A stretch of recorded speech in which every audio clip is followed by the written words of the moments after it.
First of all, I would like to thank the Chinese Academy of Social Sciences for having invited not just myself, but also a diverse representation from the African continent. For here we have the Socialist Party of Zambia, we have the South African Communist Party, and we have the Socialist Movement of Ghana, and also we have the Kenyan Communist Party, which I do represent.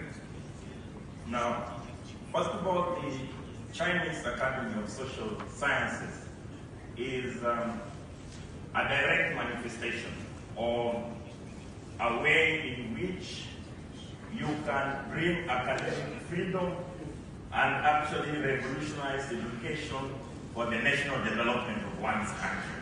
Because most of the learning institutions, particularly in the global south that still is under the capture of the dominance class of the Western imperialism, and even the education system.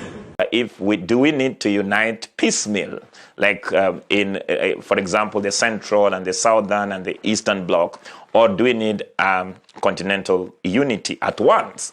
But I think that debate has already been overtaken, and we all agree that any unity that advances a pro-people, a united free Africa from capitalism and imperialism is welcome, whether it is piecemeal or universal.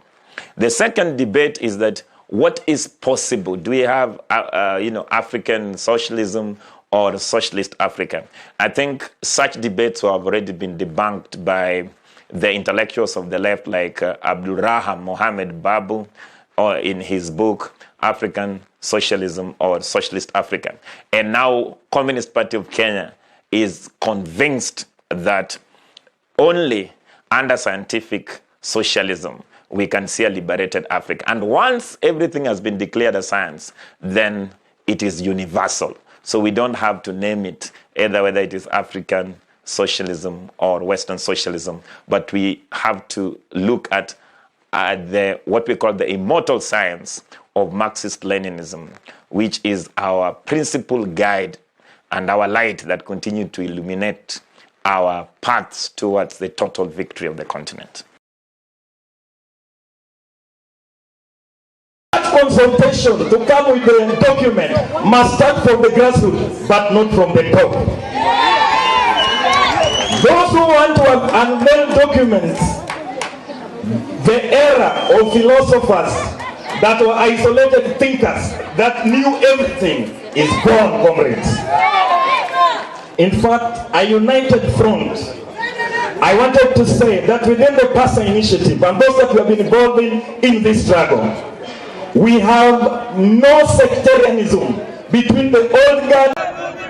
From the river to the sea. Palestine will be free.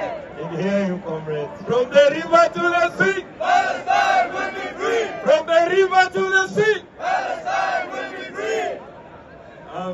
First of all, I bring you revolutionary greetings from Nairobi, Kenya, the Communist Party of Kenya, and from Africa.